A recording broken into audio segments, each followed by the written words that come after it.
going to be joined today by Mr. John Anthony West. And John is no stranger to Capricorn Radio, who's been on in January of this year. And I guess a lot's changed. We're going to get an update from John in a minute. The reason I got John back today is I wanted to talk about another book of his, The Traveller's Key to Ancient Egypt. I have a revised and updated edition, and this is no ordinary guidebook. This is a serious wealth of information on ancient Egypt. And I guess the first thing, I don't normally remark about the physicality of books, but this book, I think it's intentionally designed to fit in your pocket. It's an elongated book. It's taller and less wider, so that I just can't wait to go to Egypt with this thing because it fits in your back pocket. I think it's one of the greatest things for a book to physically fit in your pocket. It's certainly a guidebook, and it's chunky and it's nice and it's packed with info. Like so, if you haven't heard John's previous show, please log on to the archives. John's got his own biography page there. So without further ado, let's bring on John. John, welcome to Capricorn Radio. Why, thank you, James. It's nice to visit again. Yeah. And by the way, you're quite right. The book is not only is it designed to fit in your pocket, but it's designed via sacred geometry to fit into your pocket. It's exactly a 2x1. It's a 2x1 rectangle, yep, which is the basis of the golden section. If you draw a diagonal across the cover of the book, it's in the what's called the phi ratio. To the length of the phi ratio to both the width and the length. Well, that's what I love. So it's entirely so you're actually it's a. Well, somebody took time to do that, John, and somebody, that's ingenuity for me, and that's like I didn't know that one, and when it came in the post, John, I was like, oh, how cool is that? It just dawned on me. Fits in your pocket. A guidebook fits in your pocket. Yeah, well, that's right. But it means that your pocket is harmonically designed as well. See, I mean, the 2x1 rectangle is the basis of the king's chamber, and it's the basis of most of the naves of Gothic cathedrals and so on. So it's entirely deliberate, but it's also functional. It does fit in your pocket, and you can carry it in your hand. Only a Cancerian would think of that, John. Only a Cancerian. So, John, for those that don't know you, you're an independent Egyptologist, and you've been writing and researching ancient Egypt for decades. Yes. Maybe just give a brief. We have a lot of new listeners all the time, John, and, I guess the last time we talked about your book, The Serpent in the Sky, and that was the one that really cracked it for you, I think, and put you on the map. But, John, if you're going to research ancient Egypt and you want the real ancient Egypt, the one with the symbology and the explanations and, the thought-provoking answers, we got to go through you, John, because you're a titan in the field of ancient Egypt research. Well, yes and no.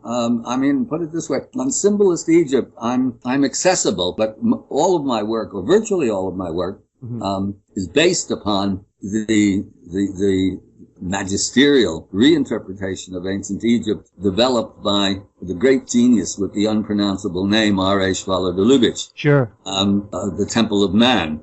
But de Lubitsch, like many really great original and creative thinkers, was not a great communicator. Often that's the case. They're operating at a level that they do not get to even the average educated reader. So with me, I'm a writer by trade, really. I'm a creative writer by trade. People don't know that much about me, that I started out as a novelist, playwright, screenwriter, essayist, etc., reviewer, and became a scholar almost by default when I came across Schwaller way back in the 60s. But because I'm a writer by trade, I can communicate better than Schwaller could. So it's through me that you get to Schwaller if you're prepared to take a couple of years out of your life and battle your way through the now translated, wasn't translated when I started working on it, the Temple de l'Homme, the Temple of Man. So yes and no. I mean, you might say I'm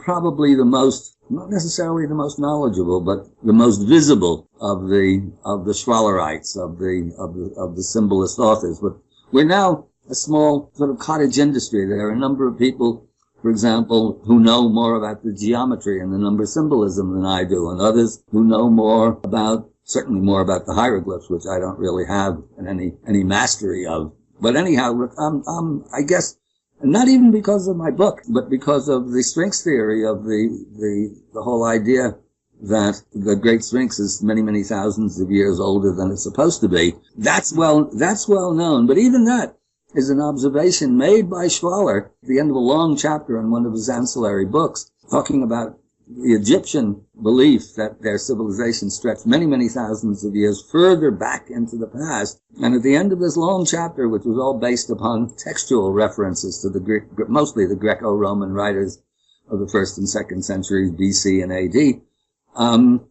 Schwaller comes out with this bombshell line. And of course, the Great Sphinx of Giza shows unmistakable signs of aquatic erosion, water weathering. And when I read that, the penny dropped in the slot, and I said, if you can prove that, and that's a geological question. It's not an Egyptological or an archaeological question.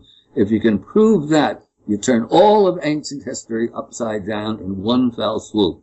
End of argument. Sure. And you've done it, John, and you did that. That we've done. Yeah, well, it took me quite a while before I found Robert Schoch. What? You didn't do it overnight, John, but yeah, you did that. Oh, no. But also, you see, I developed the theory on my own, and I'm not a geologist, so a lot of research went into that. But, I could make mistakes very easily. I didn't make too many big ones, but I developed that when The Serpent was first published, and Serpent in the Sky, in 79, I guess. And then, nobody paid any attention. You said that put me on the map. No, it didn't. It was a book that had a tiny little underground following. It was known in certain esoteric circles, let's say, but by no means public. And then eventually I found Robert Schoch. That's another big, long story that, in fact, Schoch and I will be co-writing a book soon. Really? About the whole Sphinx theory, yeah. We're going to have fun with this, about the whole battle that we've been fighting all of this time, and which now pretty soon is going to come to an end, because the water weathering, as far as we're concerned, has been established, but the establishment is refusing to acknowledge that it's valid. But we now have, I don't know, can't remember if we talked about this in the earlier show. Probably did. Göbekli Tepe in Turkey. Did we talk about that? We talked a little bit about that, John. Anyway, that's the smoking gun, because this is this amazing site with 22, only 5% excavated, but ground-penetrating radar shows us that there are, I think it's 22 closely adjacent mini Stonehenges, stone circles, but they're not so mini. The central pillars of these extraordinary, sophisticated structures weigh between 12 and 15 tons, and the whole site, very mysteriously, was buried around 8000 BC. So the archaeologist in charge himself, Klaus Schmidt, a solid German archaeologist, he dates this to 10,000 BC or earlier. Well, this completely upsets the apple cart and basically corroborates indirectly our redating of the Sphinx. It means that even if people were hunter-gatherers in those days, they were very smart hunter-gatherers, because they'd wrestle around 12 to 15 ton blocks of stone and carve them elegantly without any other tools, apparently, other than flint knives. So this is a real mind blower. So this... I've had Schoch on, actually, since I spoke to you last, and we've gone... Oh, you did? I didn't know that. Yeah, I've had Dr. Robert Schoch on, and he's a fascinating guy. He was so delighted that I dissected his work and had a good... I regurgitated it back to him, and he appreciated that, and I did a... Oh, yeah. Well, Schoch and I have been colleagues for a long time, but the story of finding Schoch, I don't want to go into that here, but it's a really interesting story of how cautiously he came on board, and now he's gone. He's blossomed a good bit, hasn't he? He's written a number of books on the subject, but he's completely changed in terms of being this super cautious academic to a real, let's say, an intellectual or scholarly adventurer. Yeah. Fearlessly and putting his tenured neck on the line to support all kinds of interesting, if it's science, and it's corroborated, and the evidence is there for it. Yeah. He lets the chips fall where they may, which is crucial, because I don't have any letters after my name, so the quackademics have no compunction about ignoring whatever it is that I say, but Schoch is less easy to ignore. Yeah. He's a titan in his field in one. Yeah, very much so. His book, Forgotten Civilization, the role of solar outbursts, I think is... Yeah, that's the new one. That's right. Yeah, well, we feel we're zeroing in now on some of the details of the lost civilization, which before we only had the broad picture, but now with the solar outbursts, somewhere around, what does Schock put it, 9,700 or so BC, something like that. And then earlier than that, about 1,000 years or more earlier, there's the asteroid or comet strikes that bring on what I think it's called the Younger Dryas, which is a much colder snap at the end of the Ice Age, and then the solar outburst that puts an end to it, and that melts all the glaciers and rises the ocean levels, and sets the stage for. I know Graham Hancock's going to do Fingerprints of the Gods too, John, and I know he's going to concentrate on the comet impact, maybe melting the ice sheets. Does that fit in with the picture, John? Would that? We think not at the moment. No, we think, Schock anyway, thinks that they're two separate events. I mean, Graham wrote Fingerprints of the Gods back in the early 90s, I think, before there was all of this talk about solar outbursts and things. So the theory, I mean, this is typical of science and scholarship, is that you refine the theory as new evidence comes forward, and sometimes you have to abandon the theory. I mean, if it doesn't fit, but this is now beginning to fit, although I would say the evidence for the solar outburst is still more circumstantial.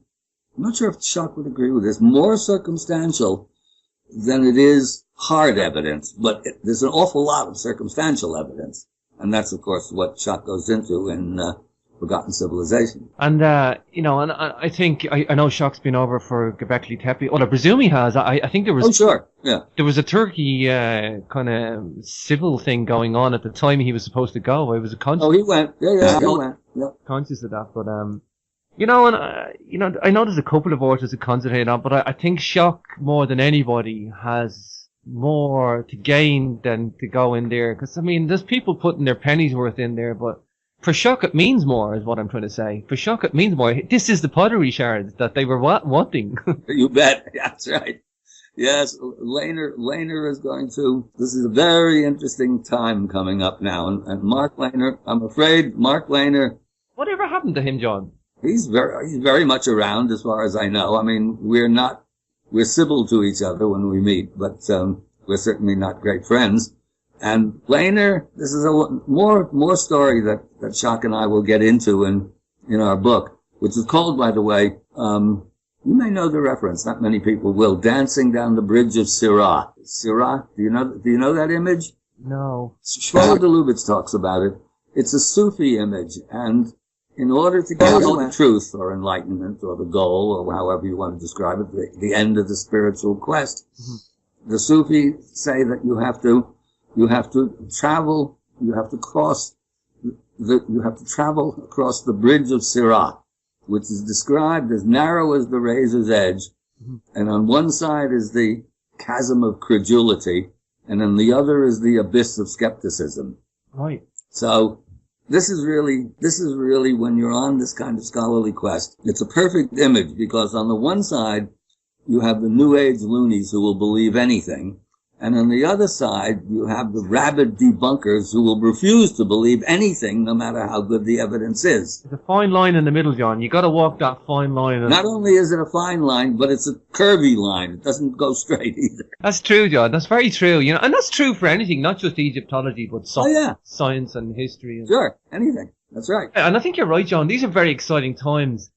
Let's go to Egypt, because the last time I spoke to you, you were about to head off for a trip to Egypt. You've probably been twice since then, probably. I have actually been twice since then, yeah.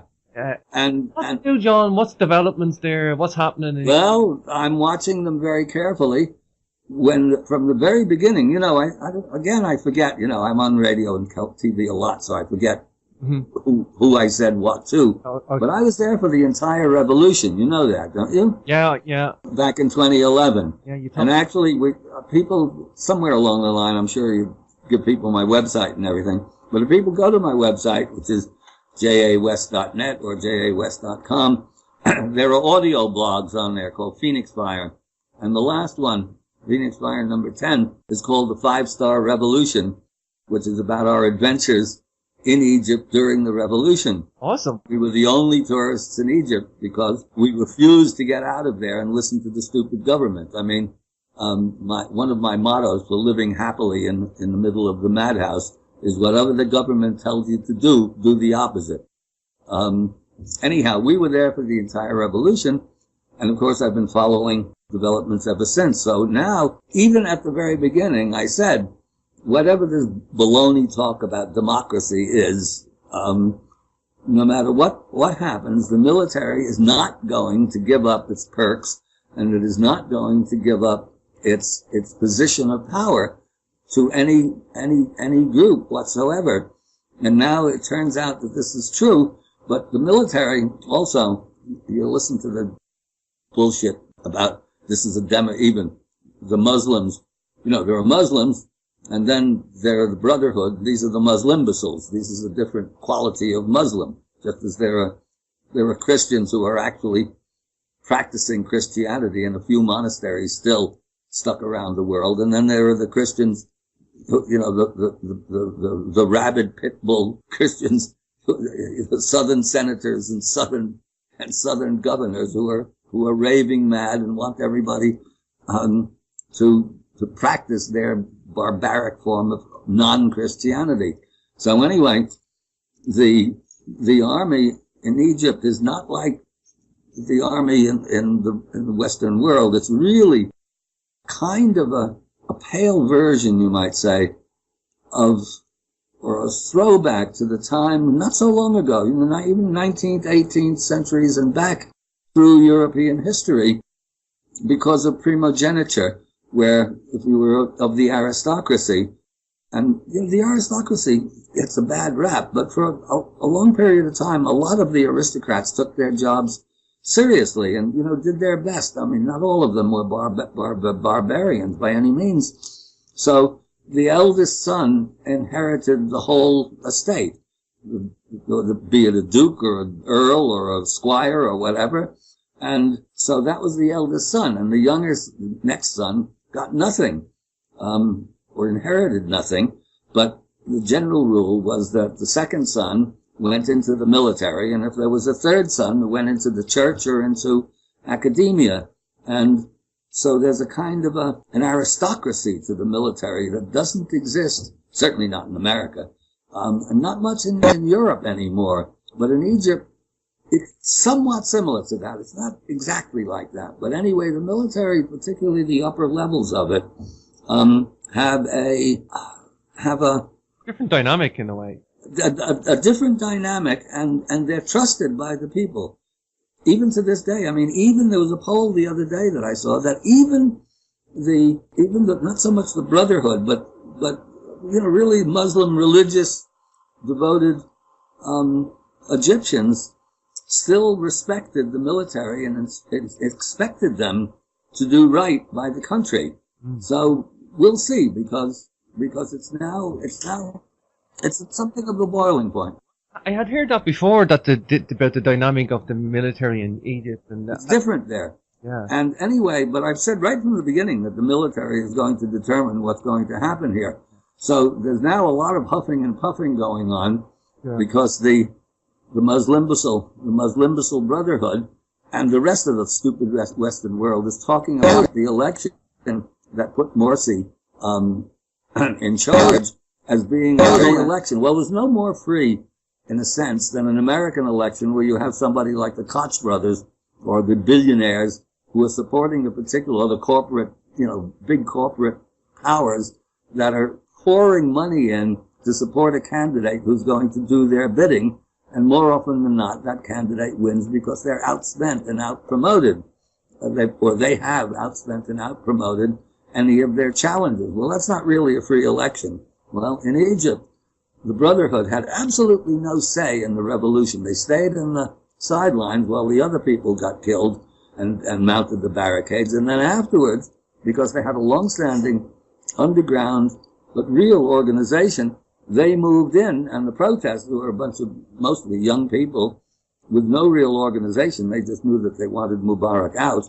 And so they were completely disorganized, and the Brotherhood with their organization moved in and squeaked by the election with the tiniest of majorities. And now there's all of this bullshit going around that this is a free election and we have to support democracy and all this sort of stuff. But we will see. My sense of it is, and I could be wrong in this, but my belief is, and also my hope, I have vested interest in this, needless to say, that the army will impose a truce of some sort, that the Muslim imbeciles will accept, maybe with some violent outbursts, but they will be obliged to accept it or else. And Egypt will muddle along somehow or another, at least until the next next shoe falls. Sure. Because the situation is almost unfixable. In other words, they can't go back. Can't go back to where they were at, and they just have to argue out the details, I think, John. Well, you see, the point is it's really an economic thing. They've got 85 million people living on a land that, as it stands now, could with difficulty support 50 million. And they're adding 1 million or something to it every year. Actually, when I had dinner, I know Zahi Hawass pretty well, and people think that we're still enemies. We used to be bitter enemies, but now we're actually very even friendly to each other, even though... Well, Zahi, where he's at, what's happening? Well, Zahi is in some sense or another back. He's not back in power, and he doesn't want to be back in power. He doesn't want to be, he doesn't want a ministerial position. He hated that, actually. He likes being a field archaeologist and, and discovering stuff. But we had a dinner on one of those trips recently. Sure. And, with one of my groups, and somebody asked him about the situation, and Zahi said in this, this strong accent, he said, Egypt needs a dictator. And he's right. But he's right. In a way that would solve the problem. I mean, a dictator, to Western democratic imbeciles, a dictator is always bad.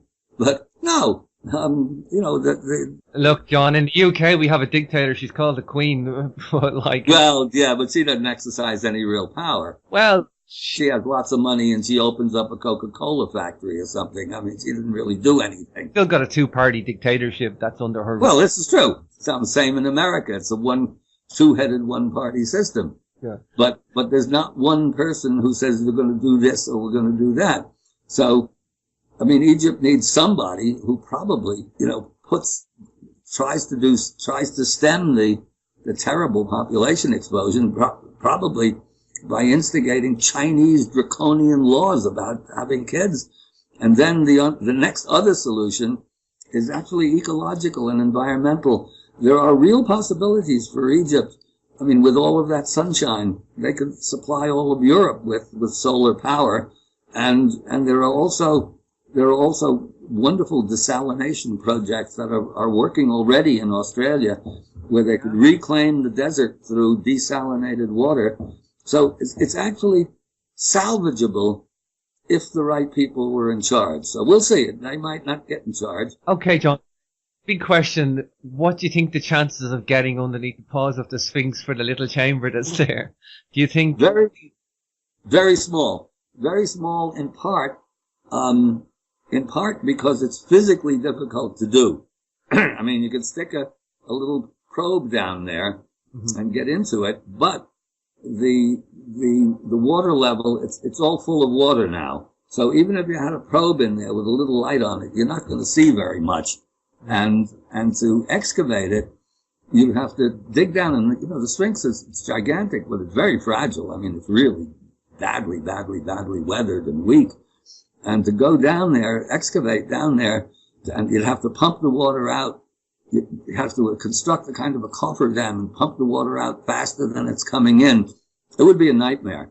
Yeah. And it's not impossible, but it's not the seismograph tells us there is a chamber there, and that it's almost certainly man-made, although we haven't, because we were being kicked around from pillar to post when we were doing our seismic work back in, 89 or whatever it was, 90. We couldn't, if there is a chamber there, because it's cut in the bedrock, so there has to be an entrance into it. And we never found an entrance, but we also weren't able to do as much because, as I said, we were being chased all around, mostly by Zahi, actually. I would like to think that somebody else is going to come along who's a bit more open, that would allow a bit more research to be done, or a bit more. I don't want to see another Zahi Was step in and control everything. And Well, yes and no. I just had Robert Boval on the show, John. So Robert Boval's no fan of Zahi, so. Well, believe me, Boval, it's mutual. Yeah. Zahi hates Boval. Sure. I mean, he's really rabid about Boval. But see, we think we're working now. I'm trying to get Zahi. See, for years, since we buried the hatchet, Zahi and myself, on the personal level, I've been trying to get Zahi personally with me to the plateau to show him the evidence firsthand. He's never really, he's read it and things like that, but he's not really followed. Have a chat man to man about it and just say, look. Well, we've had a chat, but I want him to go with me to spend a day going to the plateau and then to Saqqara and maybe to Dashur, where all of this evidence comes together. Because my feeling all along, not all along, but for the last X number of years, has been that he could change his mind. And if he, in his position now where he's not back in power, in other words, he's not back in power academically, but he's still pretty much the voice of Egyptology to the outer world. If he even went so far as to say this is really worth studying, further study, that would be big news. And shocking, we're trying to get our follow-up to Mystery of the Sphinx on, we're trying to get the funding to get this done and to do the further research, to bring the panel of geologists to settle this matter of water weathering once and for all. But Zahi could be a major player in that. And my feeling has always been that he is deep down less doctrinaire than some of the other guys. Lehner will go down with the ship. Right. And if he comes up for air, I'll be on a lifeboat to push his head back under. But look, Zahi's a Gemini, isn't he? He's a showman, so there was always a little bit of a showman in him. But I take that showman. Oh, a lot of showman. He's mostly showman. Typical Gemini male, but I mean. I'm not sure what his. Oh, he's a Gemini. I know his. You sure of that? Yeah. Yeah, I can see why because you're a Cancer, John. I can see why the Cancer and the Gemini males always seem to get on. The Cancer males and the Gemini women don't, from what I see. But the Gemini males are. Actually, I, from personal experience, can corroborate that as a generalization.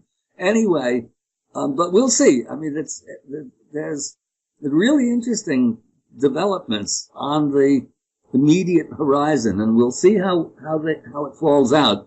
One thing is certain, as far as I'm concerned, as far as Shaka is concerned, as far as an awful lot of people are concerned, that the Sphinx theory is not going to go away, and so. On that basis alone, all of ancient history has to be completely revised in terms of the kind of sophistication, intellectual, philosophical, spiritual sophistication was available to very, very ancient peoples. And that's a game changer because Schwaller has a great line somewhere, which is that everything in the universe is organic. Everything goes through its cycle. Every new idea starts from a seed, and an acorn falls to the ground.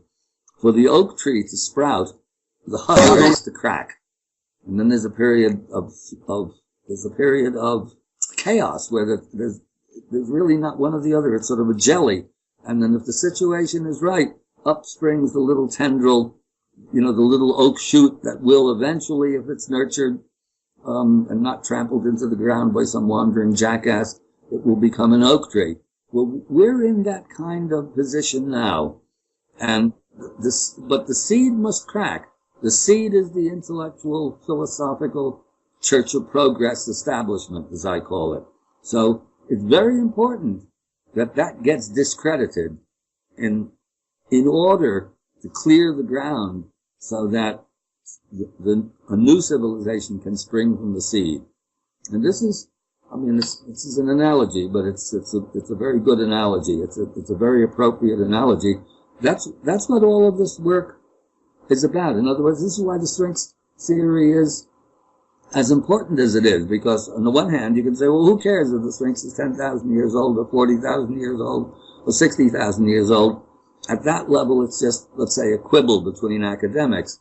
But if suddenly you realize that the entire, you might say, philosophical basis of modern thought is at risk, because not at risk, is threatened, and is vulnerable to the Sphinx theory and all of the things that extend out from the Sphinx theory, Göbekli Tepe, the solar outburst, all of this stuff fits in. So in order for the seed to sprout, the husk must crack. And so that's why we put so much attention into chasing this one down. We hope to its denouement. Do you know what I wish, John? I wish that Egyptology would embrace some of this some of the archaeoastronomy or some of the ancient technologies that these guys had. I wish they would embrace that a bit more. Well, it's and ditch the copper chisels.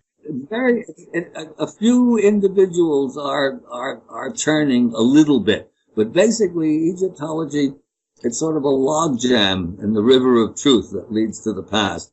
It is the most pig-headed of any discipline that I know. I mean, when I first took shock, when I first met him back in the 80s, and he's an academic, and he thought me ranting and raving all over the place about the Egyptologists and how pig-headed they were, that I was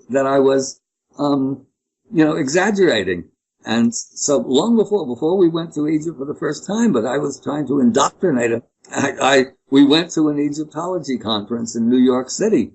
And when we came out, Chuck was, well enough, he was shaking his head, wondering, and he said, you weren't even exaggerating. I mean, some years ago, there were a whole bunch of jokes about the world's shortest books. Do you remember those jokes about the world's shortest books? What's that?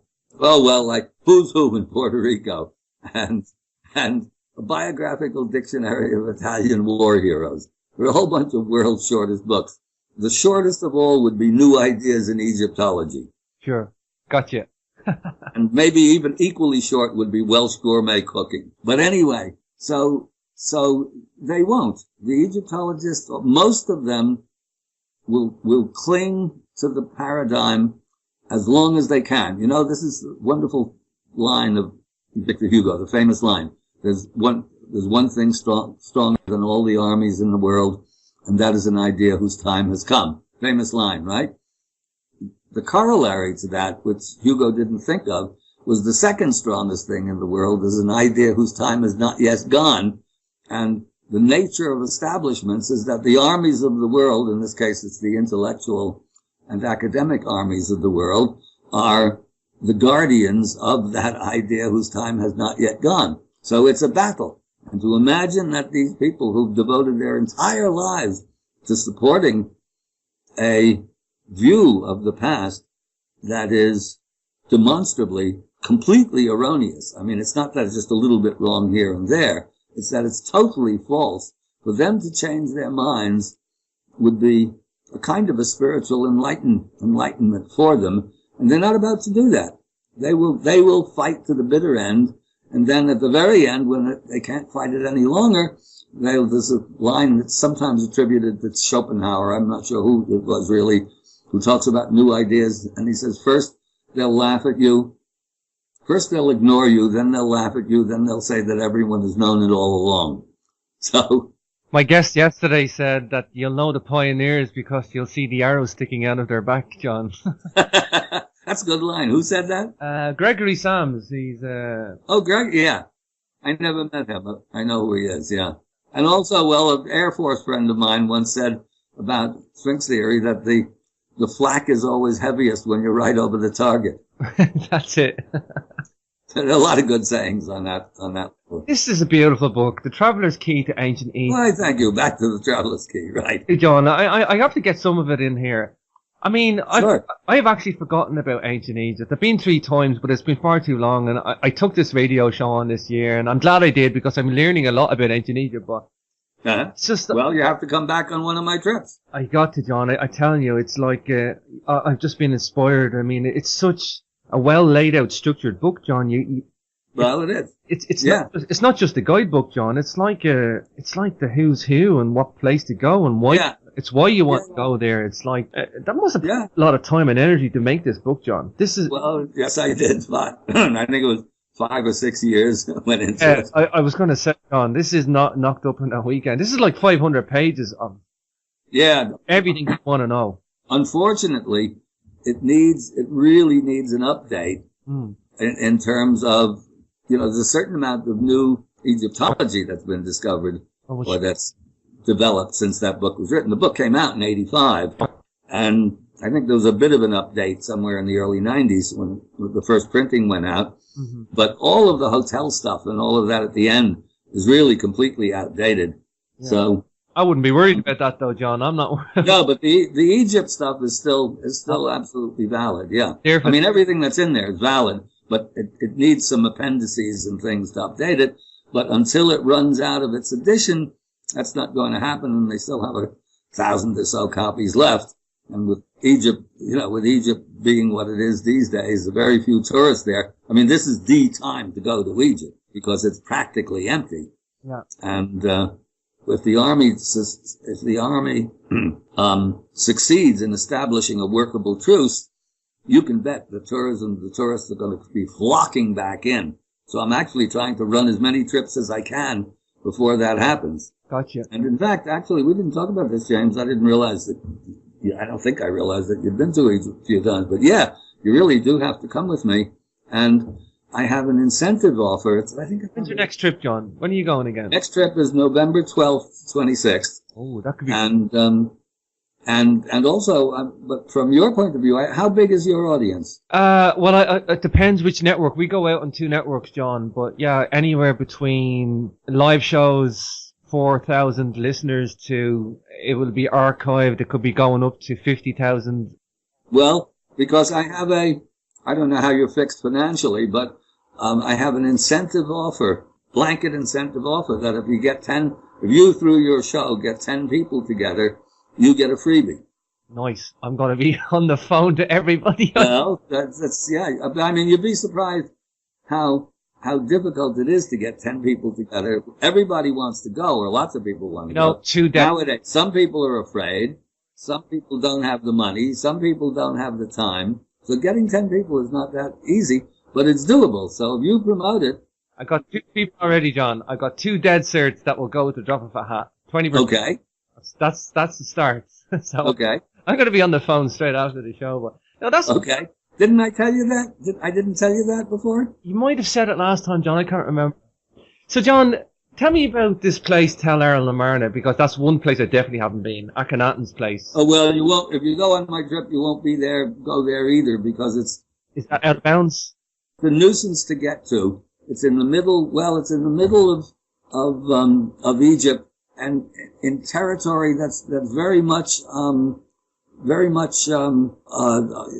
fundamentalist strongholds are around there. So you tend not to go. You can go with an armed guard, but there really is not much, virtually nothing to see. And Akhenaten is a strange character. And in fact, if you read the chapter on Akhenaten in the guidebook, it's people are very rarely, how shall I say, are very rarely non-committal about Akhenaten. And I mean, when you see the extraordinary sculptures of him, either people think he's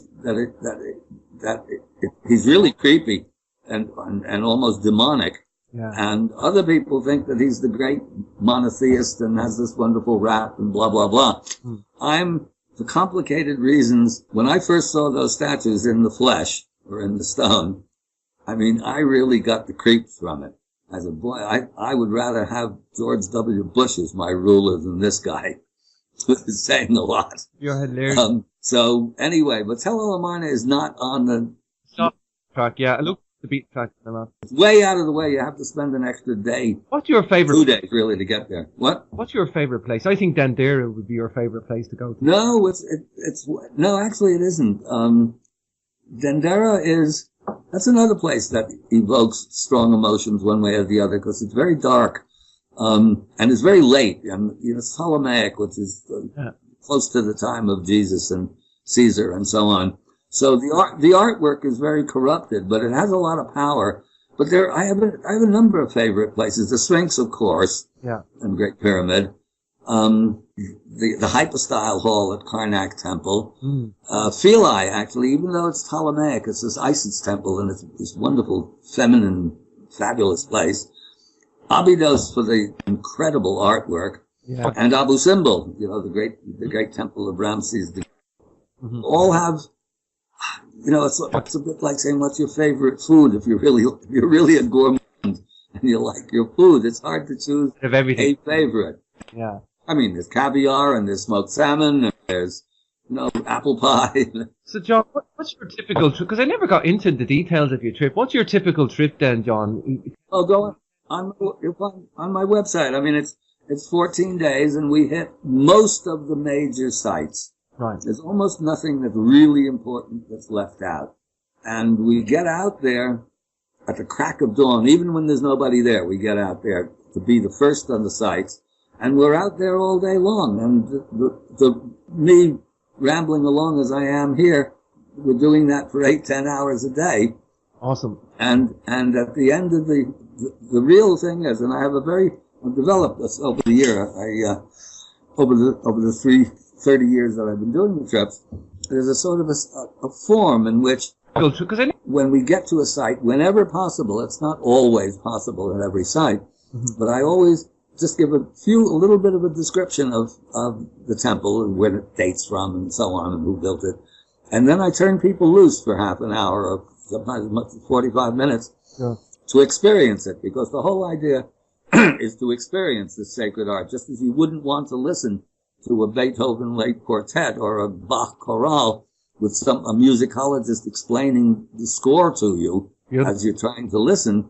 So with Egypt, you want to go where your sensibility takes you to experience it. And these things, it is really similar to listening to all of Bach and all of Beethoven and all of Mozart, one after the other. I think it's intentionally designed to fit in your pocket. It's an elongated book. It's taller and less wider, so that I just can't wait to go to Egypt with this thing because it fits in your back pocket. I think it's one of the greatest things for a book to physically fit in your pocket. It's certainly a guidebook, and it's chunky and it's nice and it's packed with info. If you haven't heard John's previous show, please log on to the archives. John's got his own biography page there. So without further ado, let's bring on John. John, welcome to Capricorn Radio. Why, thank you, James. It's nice to visit again. Yeah. And by the way, you're quite right. The book is not only is it designed to fit in your pocket, but it's designed via sacred geometry to fit into your pocket. It's exactly a 2x1. It's a 2x1 rectangle, which is the basis of the golden section. If you draw a diagonal across the cover of the book, it's in the what's called the phi ratio. To the length of the phi ratio to both the width and the length. Well, that's what I love. So it's entirely much about me that I started out as a novelist, playwright, screenwriter, essayist, etc., reviewer, and became a scholar almost by default when I came across Schwaller way back in the 60s. But because I'm a writer by trade, I can communicate better than Schwaller could. So it's through me that you get to Schwaller if you're prepared to take a couple of years out of your life and battle your way through the now translated, wasn't translated when I started working on it, the Temple de l'Homme, the Temple of Man. So yes and no. I mean, you might say I'm probably the most, not necessarily the most knowledgeable, but the most visible of the Schwallerites, of the symbolist authors. But we're now a small sort of cottage industry. There are a number of people, for example, who know more about the geometry and the number symbolism than I do, and others who know certainly more about the hieroglyphs, which I don't really have. If you're going to research ancient Egypt and you want the real ancient Egypt, the one with the symbology and the explanations and, the thought-provoking answers, we got to go through you, John, because you're a titan in the field of ancient Egypt research. Well, yes and no. I mean, put it this way: on symbolist Egypt, I'm accessible, but all of my work, or virtually all of my work, is based upon the magisterial reinterpretation of ancient Egypt developed by the great genius with the unpronounceable name R.A. Schwaller de Lubitsch. Sure. The Temple of Man.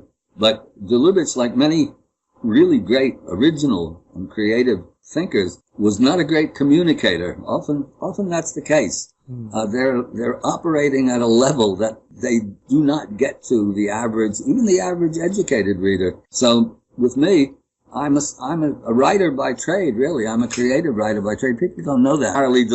So you're actually, it's a. Somebody took time to do that, John, and somebody, that's ingenuity for me, and that's like, I didn't know that one, and when it came in the post, John, I was like, oh, how cool is that? It just dawned on me. Fits in your pocket. A guidebook fits in your pocket. Yeah, well, that's right. But it means that your pocket is harmonically designed as well. See, I mean, the 2x1 rectangle is the basis of the king's chamber, and it's the basis of most of the naves of Gothic cathedrals and so on. So it's entirely deliberate, but it's also functional. It does fit in your pocket, and you can carry it in your hand. Only a Cancerian would think of that, John. Only a Cancerian.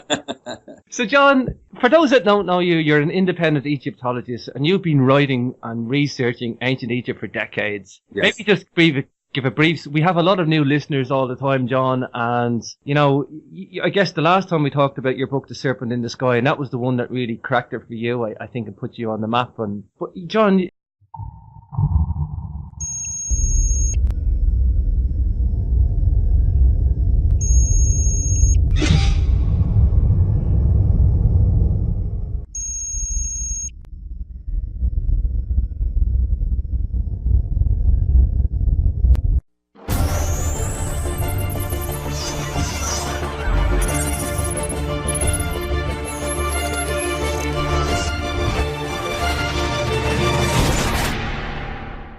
Going to be joined today by Mr. John Anthony West, and John is no stranger to Capricorn Radio, who's been on in January of this year, and I guess a lot's changed. We're going to get an update from John in a minute. The reason I got John back today is I wanted to talk about another book of his, The Traveller's Key to Ancient Egypt. I have a revised and updated edition, and this is no ordinary guidebook. This is a serious wealth of information on ancient Egypt. And I guess the first thing, I don't normally remark about the physicality of books, but this book